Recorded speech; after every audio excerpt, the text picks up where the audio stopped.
Keberanian pemerintah memakai saldo anggaran lebih SAL 420 triliun rupiah untuk menjaga harga BBM subsidi tidak naik sampai akhir tahun perlu kita apresiasi. Saya Dia Megasari Anjaya bertanya langsung ke ekonom dan akademisi Universitas Gadjah Mada sekaligus Chief Economist IBC Indonesia Business Council, Ibu Deni Purbasari. Selamat datang di newsroom kami, Ibu Deni. Terima kasih, Mbak Dia. Bu, kita ke basic dulu. Pak Menteri Keuangan, Pak Purbaya Yudi Sadewa mengklaim bahwa APBN aman, cukup sampai akhir tahun untuk menjaga BBM subsidi tidak naik. Apakah aman di sini berarti Indonesia bebas dari risiko, Bu? Belum tentu. Jadi risiko itu dinamis. Sesuatu yang barangkali sudah embedded di dalam kehidupan ekonomi, sesuatu yang bahkan tidak bisa diprediksi, atau ketika dapat diprediksi ternyata besarannya bisa saja meleset dari prediksi kita.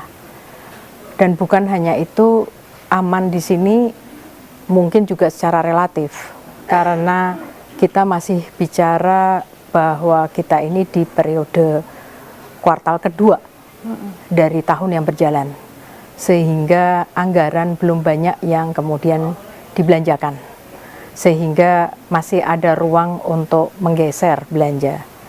Namun sekali lagi bukan berarti risiko itu hilang. Tapi bagaimana kita mendefinisikan risiko itu sih, Bu, kalau kita konteksnya adalah APBN dan energi? Ya, jadi pertama tentu kita kalau bicara tentang risiko, ada risiko yang berasal dari dalam dan risiko dari luar. Dalam konteks perkembangan terkini, yaitu yang terjadi di Timur Tengah, ini risikonya tentu saja adalah yang sangat signifikan adalah kenaikan harga minyak yang sudah mencapai lebih dari $100 per barel. Yang itu tentu saja akan berpengaruh. Kita jangan berpikir harganya terlebih dahulu, tetapi soal ketersediaan, pasokan, ya, supply. Karena itu menjadi first order concern, karena energi itu menguasai banyak hal atau mempengaruhi banyak hal, termasuk seluruh produksi barang yang ada di Indonesia dan transportasinya, yang itu tentu saja berpengaruh terhadap kehidupan masyarakat. Perang itu tidak gratis, perang itu butuh uang. Pemerintah Amerika, in fact, sudah running defisit fiskal yang sangat besar dan utangnya menggunung. Triliunan. Betul. US dollar. Sehingga ini kemudian orang akan bertanya, apakah kemudian utang Amerika ini sustainable atau tidak? Atau relatif harganya itu akan stabil atau ada koreksi?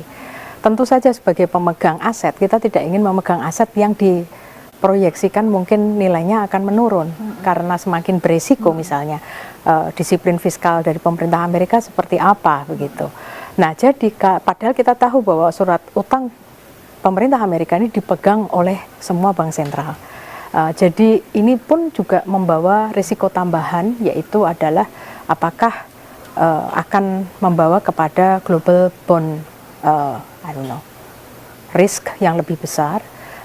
Dan sekali lagi ini berarti kayak layer demi layer itu kemudian banyak sekali yang dibawa atau membuat APBN kita itu terexposed.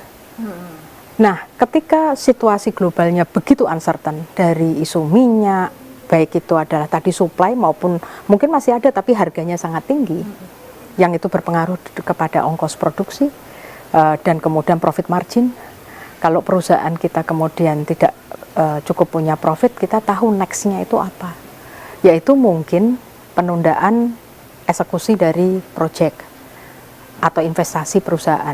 Yang kedua adalah mereka mungkin akan menunda hiring, bahkan kemudian mungkin sudah ada yang merencanakan untuk firing. PHK ya? Iya, itu tentu tidak kita inginkan, karena kita tahu bahwa OECD sudah juga merevisi proyeksi pertumbuhan global dari semula kalau tidak salah atau sudah menurun ya dibandingkan dengan tahun lalu, dari 3,3% menjadi hanya 3%, dan untuk Indonesia dari 5,1% kalau tidak salah menjadi 4,8%. Nah, jadi ada koreksi akibat dari dampak perang di Iran ini. Yang itu tentu saja sekali lagi ini berarti bukan hanya cost push inflation atau yang menaikkan biaya produksi dari perusahaan, tetapi di sisi yang lain juga kemudian menurunkan demand-nya. Sehingga pertumbuhan ekonomi melambat, tetapi kemudian harga-harga naik. Karena itu di Amerika sendiri dikhawatirkan perang ini mungkin ada probabilitas, belum certain, itu akan membawa pada stagflasi. Jadi tadi pertumbuhan ekonominya melambat dan kemudian inflasinya tinggi. Di Indonesia itu saja tidak serius itu karena inflasi mungkin masih lumayan, namun kita harus terus waspada terhadap resiko tersebut. Baik. Ibu, ini yang dijelaskan Bu Deni kan lebih sophisticated tentang market ya Bu. Mari kita sederhanakan lagi tentang jaminan pemerintah bahwa BBM subsidi tidak naik sampai akhir tahun. Dampaknya ke piring rumah tangga, khususnya kelas bawah. Apakah mereka benar-benar akhirnya bisa kita formulasikan bahwa mereka terbebas dari risiko pengeluaran berlebih? Tidak, karena pengeluaran untuk energi itu bukan 100%. Jadi gara-gara harga energi yang meningkat itu dengan segala produk turunannya, tentu saja ini kemudian harga barang dan jasa itu akan meningkat. Nah, dan itu kan kemudian barang dan jasa yang kita konsumsi. Jadi hanya untuk yang bersubsidi saja harganya itu mungkin bisa ditahan tetap, tetapi the rest of the products dengan exposure kebutuhan energi yang berbeda-beda atau exposure terhadap kenaikan harga energi dan kelangkaan minyak yang berbeda-beda, ini tetap akan naik. Sehingga itu akan tentu saja dengan upah yang sama misalnya saja, tapi harga-harga itu meningkat, itu membuat daya beli dari masyarakat menurun, and therefore kesejahteraan dari masyarakat juga menurun. Kita sekali lagi, harga adalah satu hal, tetapi yang mungkin belum disebutkan oleh pemerintah dalam siaran persnya kemarin, itu adalah apakah volume BBM yang disubsidi itu sama atau tidak. Karena kalau volumenya itu kemudian menghilang di market atau hanya sebagian, harganya bisa aja sama tapi barangnya nggak ada. Akhirnya kita kemudian akan mengkonsumsi BBM yang non subsidi, yang itu mungkin harganya adalah jauh lebih tinggi ya. Nah, yang lainnya lagi, jadi sekali lagi itu baru part of the story, yaitu harga yang bisa ditahan, tapi availability kan belum dibahas. Yang lainnya lagi sebenarnya pada keterangan pers kemarin itu ditunjukkan bahwa dalam satu kuartal defisit kita sudah 0,93% ya terhadap PDB. Nah, 240. Iya, tetapi kalau relatif terhadap PDB itu adalah 0,93% kalau tidak salah. Betul. Nah, padahal dalam kondisi 2 bulan dari 3 bulan di kuartal 1 itu harga BBM-nya masih aman, masih belum ada perang. Tapi begitu kemudian sisanya ini kan harga BBM-nya naik, artinya kita punya proyeksi belanja negaranya akan meningkat, mungkin pendapatan negaranya kalau ini dikalikan 4 aja hanya 2000-an sekian triliun ya, 2.300 triliun. Nah, tapi belanjanya ini akan membesar sehingga defisit APBN ini akan membesar di kuartal selanjutnya, hipotesis saya. Nah, padahal ini tadi 0,93%. Undang-undang APBN itu membatasi hanya 3% terhadap PDB. Artinya belum sampai September, akhir dari kuartal 3, ini mungkin defisitnya akan sudah melewati threshold 3% tersebut. Sehingga sebenarnya kita kemudian hipotesisnya selanjutnya, apakah kemudian pemerintah akan melakukan perpu untuk mengubah ceiling 3%, atau pemerintah akan memotong belanja lebih jauh lagi, atau kemudian pemerintah untuk harga BBM bersubsidi yang tadi komitmennya adalah tidak berubah sampai itu kemudian di-adjust. Karena ya hanya 3 opsi itu aja yang available. Nah ini Bu, ini kan ICP 70 dolar. Ini kan asumsi 2026 ya Bu. Betul. Lalu WTI, WTI ini acuannya Amerika, lalu acuan dunia pada umumnya Brent ini sudah di atas 100 Bu. Saya bilang double hit karena rupiah kita asumsi 16.500 ternyata seminggu pertama di April ini rasanya aku cukup nyaman di 17.000. Double hit ini Bu, asumsi minyak dan rupiah yang sama-sama menjauh dari APBN. Bagaimana fiskal kita merespon double hit ini? Sejauh mana sebenarnya dunia usaha membutuhkan kepastian APBN butuh perubahan atau tidak? Kalau kita bicara dunia usaha, sejauh yang saya ketahui dari survei yang dilakukan internal di IBC, first order concern dari para pengusaha itu adalah ketersediaan dulu. Ketersediaan dari bahan bakar. Karena bisnis itu sudah sering mengalami shock. Dan ekonomi kita juga sering mengalami shock. Sebelum ini perang Ukraina, sebelumnya lagi mungkin capital market juga jolting karena MSCI, kemudian Moody. Jadi shock itu banyak sudah dialami. Dan perusahaan itu memiliki risk management. Pemerintah juga mestinya ada risk management kan.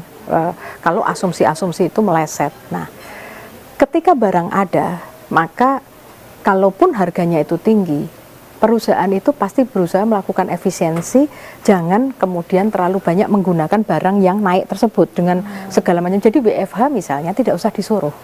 Kalau swasta itu merasa bahwa dengan WFH akan menghemat misalnya aja penggunaan listrik karena mereka tidak bersubsidi misalnya, dan misalnya saja harga listrik non subsidi itu kemudian bergerak naik, mereka pasti akan melakukan penghematan. Itu otomatis ada di darahnya perusahaan. Perusahaan itu kan agile, ya, dan dia harus selalu sepanjang titik waktu itu akan melakukan optimasi kan, demi kemudian cost effectiveness itu tadi, bahwa ongkosnya itu bisa kemudian rendah dan dia menjaga margin yang sehat supaya bisnisnya tetap profitable, karena kalau tanpa profit mereka tidak akan sustain. Yang kedua, yang bisnis itu adalah concern adalah tentu saja kebebasan atau flexibility atau mungkin ketersediaan instrumen untuk melakukan hedging. Karena ya mereka kan ini, apalagi kalau perusahaan-perusahaan besar itu kan mereka beberapa itu transaksinya dalam falas. Exposure dolarnya Benar. besar, ya? Nah, karena itu kalau itu kemudian kurs itu sehat, bukan berarti kurs harus sama ya, tetapi intinya adalah sehat, predictable, itu tentu saja, dan bisa kemudian mengakses instrumen hedging dengan sangat fluid, itu yang diharapkan oleh pebisnis. Karena jangan sampai kemudian misalnya saja ketika instrumen itu dibutuhkan justru pemerintah misalnya planning untuk membatasi demi stabilitas rupiah, kemudian aliran modal atau apa itu dibatasi, padahal itu penting. Yang ketiga tentu saja ada akses terhadap market, karena begitu kemudian market di Hormuz dan sekitarnya itu melemah, kalau saya memproduksi sesuatu, ini kan harus kemudian saya jual. Karena itu saya butuh kemudian akses kepada pasar. Jadi kita menyambut baik sebenarnya inisiatif pemerintah untuk menandatangani banyak SEPA itu. Karena itu ada tambahan market access bahkan kepada non-traditional market. Sehingga barang yang diproduksi itu ada salurannya. Karena sekali lagi dalam kondisi global demand yang itu melemah, pertumbuhan PDB dunia melemah seperti yang diprediksi oleh OECD, barang yang sudah kita produksi ini harus diserap kemana dari pengusaha. Tapi on top dari itu adalah pengusaha sebenarnya berharap betul supaya kemudian lingkungan regulasi itu lebih predictable. Kalau pemerintah nanti merespon kepada krisis, komunikasi atau dialog ya yang mengundang pelaku usaha diintensifkan. Karena supaya kemudian apa yang dikeluarkan oleh pemerintah itu pas dan bisa kemudian dieksekusi oleh dunia usaha dan tidak justru tadi menciptakan rigiditas yang baru, ketidakpastian yang baru. Karena itu tadi industri itu beragam, heterogenitas sangat heterogen, tidak bisa kemudian kayak semacam one size fits all gitu, yang justru tadi fleksibilitas di kala situasi seperti ini tuh sangat penting gitu. Bagaimana nasib kelas menengah, bagaimana kondisi daya beli masyarakat kita saat ini? Saya akan kembali setelah ini.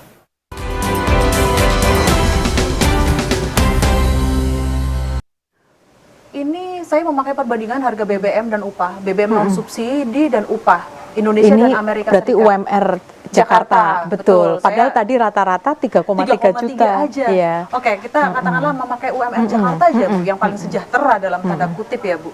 Tapi biaya hidupnya tinggi sih. Ya betul, biaya hidupnya tinggi. Tapi Bu, masalahnya meskipun UMR-nya paling tinggi dengan biaya hidup paling tinggi, mereka membeli BBM harganya nggak jauh beda loh Bu dengan Amerika Serikat. Ini $4 per galon setelah perang, bahkan sekarang memang $5 sih setelah perang Iran. Ibu, tapi sebelum perang Iran ini jauh di bawah $3, Bu. 1 galon kan 3,75 liter ya, Bu. At least ya angkanya nggak jauh beda dari belasan ribu, Bu. Tapi kita bandingkan upahnya. Upahnya di sini 5,7 untuk yang paling sejahtera secara pengupahan Jakarta.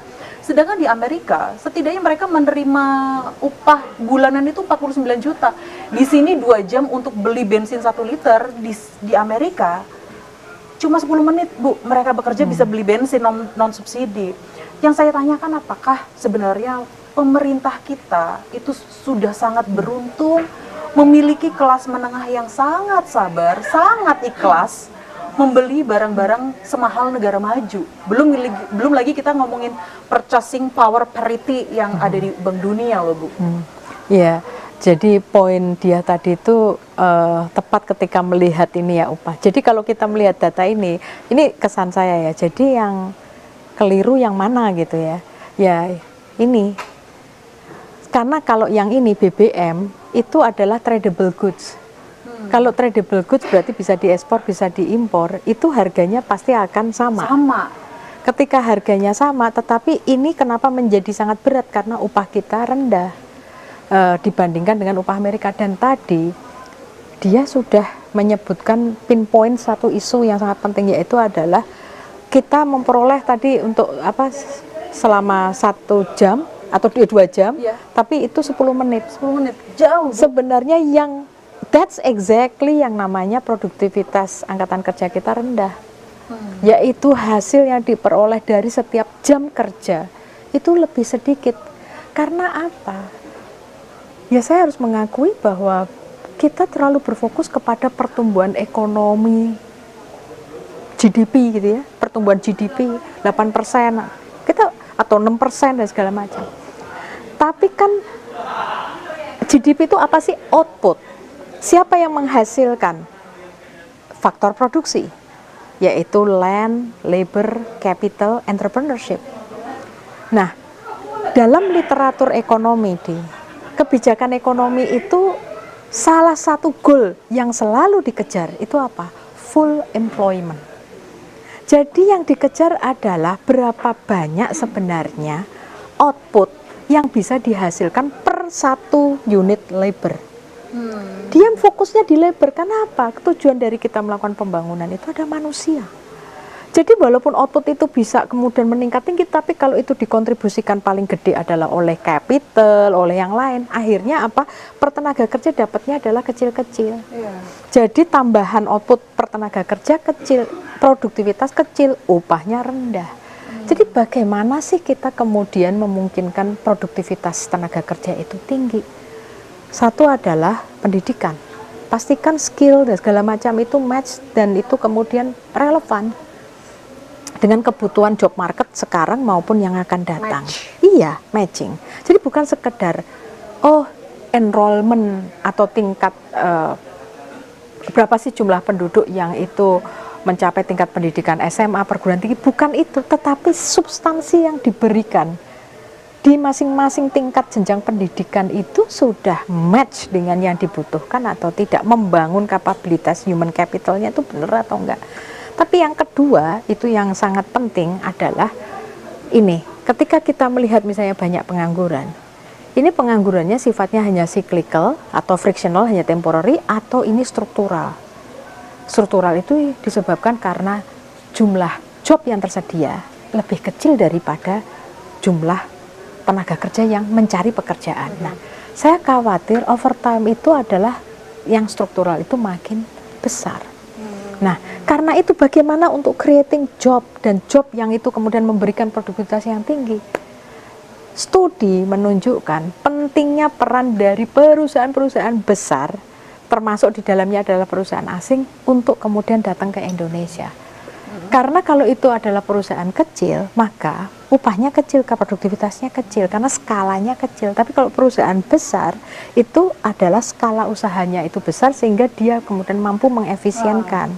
Nah, jadi di sini kita mungkin perlu juga untuk agak menyetel di tengah sentimen kita terhadap usaha besar. Usaha besar itu dibutuhkan untuk creating good job, untuk research and development, untuk kemudian melakukan inovasi, karena itu butuh modal semua. Tetapi tentu saja kita ingin adanya kemudian namanya tata kelola dalam perekonomian yang baik, bahwa dalam exercise-nya perusahaan besar ini dalam menghasilkan profit dan segala macam tidak boleh kemudian merugikan kepentingan umum. Inilah yang mestinya dijaga. Nah, jadi kita tahulah ya dari survei Bank Dunia maupun baik itu Be Ready, Enterprise Survey, cost of doing business di Indonesia itu sangat tinggi. Perusahaan itu susah masuk, perusahaan juga susah untuk keluar ketika mereka misalnya bangkrut.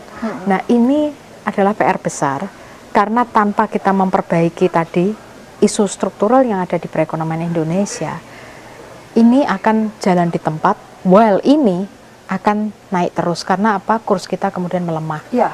Kurs itu kan sebenarnya daya saing dari keseluruhan ekonomi kita.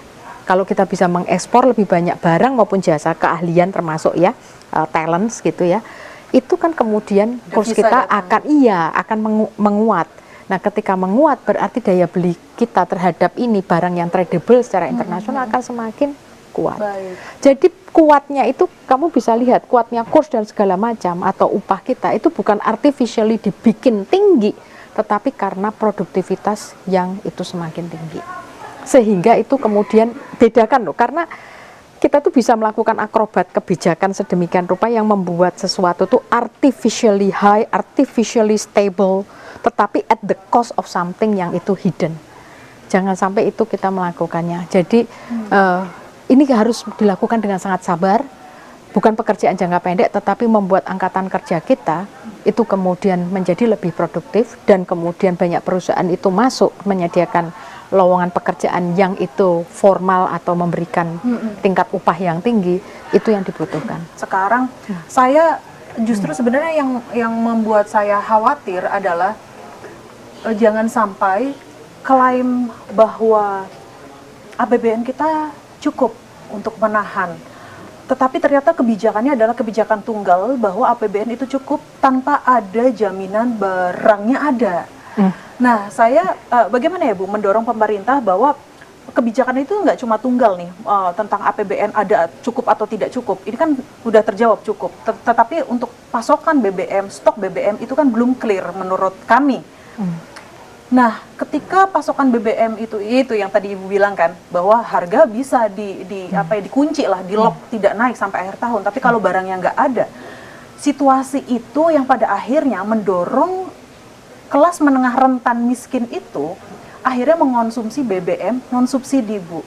Nah, jangan sampai klaim fiskal yang sehat dan fiskal aman itu menjadi gaslighting untuk kelompok kelas menengah yang pada akhirnya mereka mengonsumsi BBM non-subsidi, akhirnya turun kelas, Bu. Meskipun BBM subsidi maupun non-subsidi itu harganya itu tetap dia. Misalnya simsalabim, pemerintah bisa membuat harga subsidi non-subsidi itu tetap. Meskipun harga dunia tadi sudah mencapai 110. Maka tetap aja harga barang dan jasa itu naik. Jadi orang-orang near poor maupun itu kemudian ini ya yang aspiring middle class itu pasti akan turun, pasti ceteris paribus itu pasti turun.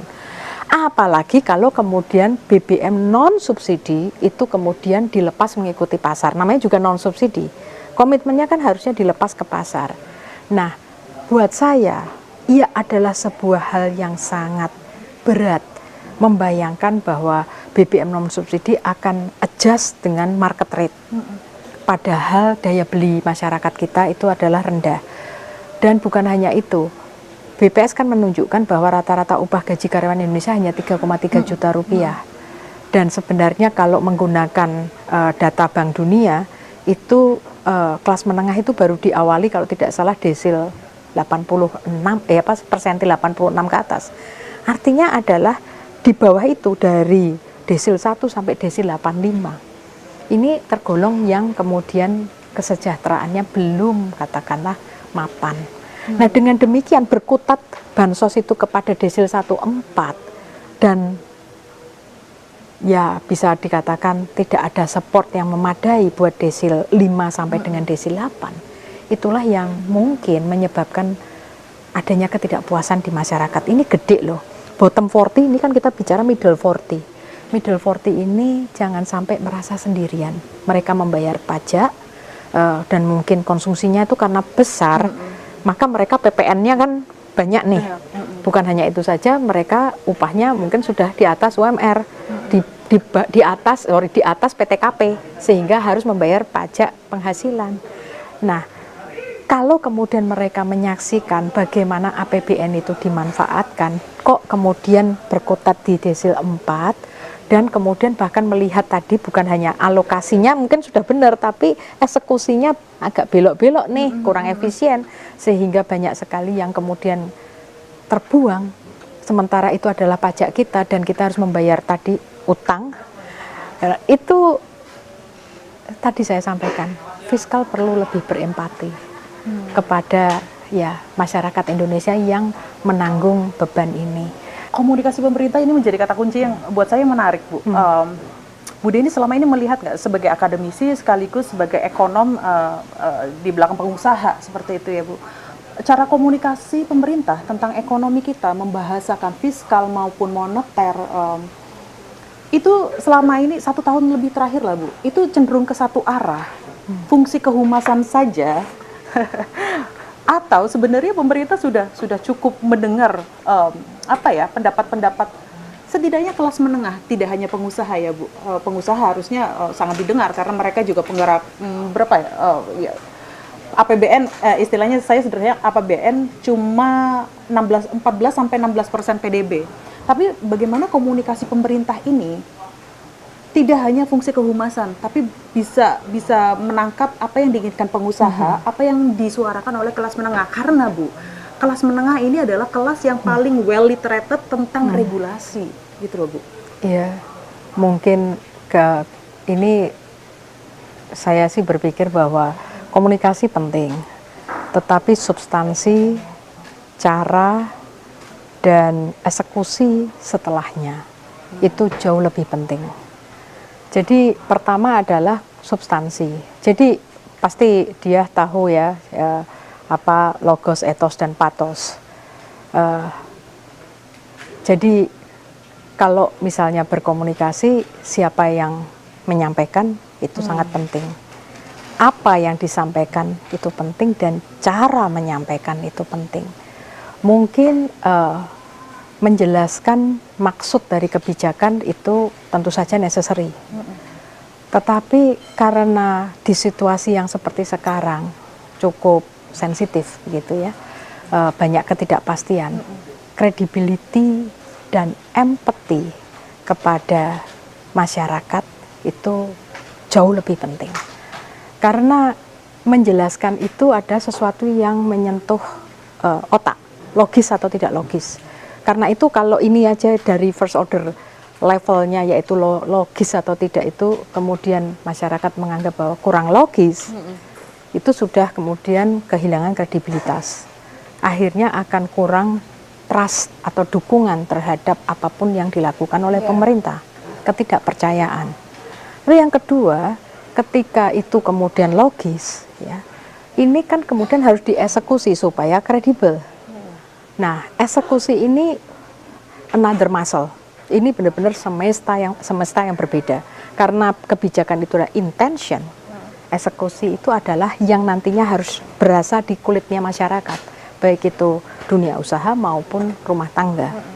Nah, jadi credibility atau itu sekali lagi juga dipengaruhi oleh kemampuan mengeksekusi. Kalau tadi policy-nya itu dijelaskan ya. Maksudnya ini loh, kenapa kita melakukan ini, karena situasinya seperti ini gitu. Tapi on top dari itu adalah tadi cara menyampaikan mungkin kurang empati kepada masyarakat, bahwa diawali dengan tentu saja kepekaan atau kesadaran bahwa yang dilakukan oleh pemerintah dengan APBN itu adalah sumber daya dari masyarakat, and therefore semestinya adalah untuk sebesar-besarnya kemakmuran masyarakat. Lah, masyarakat itu menghadapi apa, itu kemudian betul-betul diadres. Bahwa pemerintah paham kecemasan masyarakat, kesulitan masyarakat, dan karena pemerintah meresponnya seperti ini.